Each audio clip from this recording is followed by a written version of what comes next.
A man fights off a coyote and kills it. Let's get into the news. James Pulliam, just back from the ER here at home after having gotten more rabies shots, tell me that the other day his adrenaline was pumping so hard he didn't have time to be scared when the coyote attacked, and he says they fought for 20 minutes. I'm glad he had the quick wits and the quick response time to defend himself against that coyote like that. Ain't no telling what that motherfucker would have did to him if he just would have ran or something or didn't defend himself. The battle between beast and man was on. I'm trying to scramble to get away.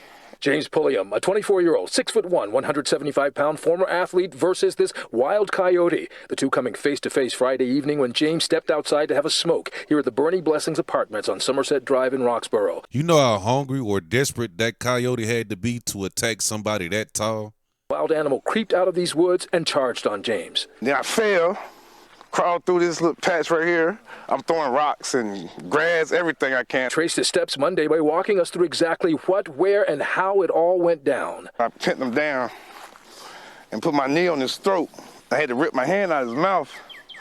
You know what I'm saying? Once I got my hand out of his mouth, I used both of my hands, just started choking him, put my knee on his neck, and just held him. Started hollering for help. It's like, you know. How long did you hold him down like that? Probably about 20 minutes maybe before the police got here. I had him all the way till the police got here and everything. I'm glad he the one that found the coyote instead of like a elderly person or a little kid or something like that.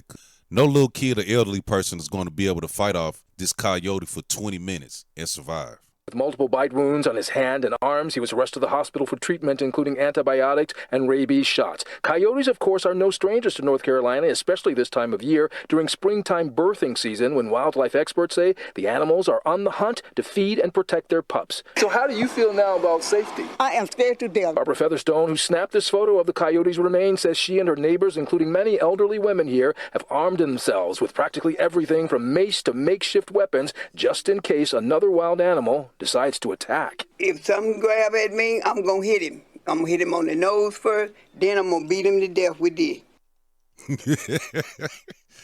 Man, that old lady ain't playing. Then she got a nail in that back, so you know she mean business. Yeah, I'm kind of glad this didn't go as bad as it could have been pertaining to the circumstances, because it could have been worse if the coyote would have found somebody that didn't have as much strength as this man, like a kid or a elderly person, man. I'm just glad they kind of found him. I don't wish nothing on a man like that, but I'm just glad it panned out that way. Well, anyway, tell me what you guys think. Please like, comment, and subscribe, and I'll see you guys back here in another video.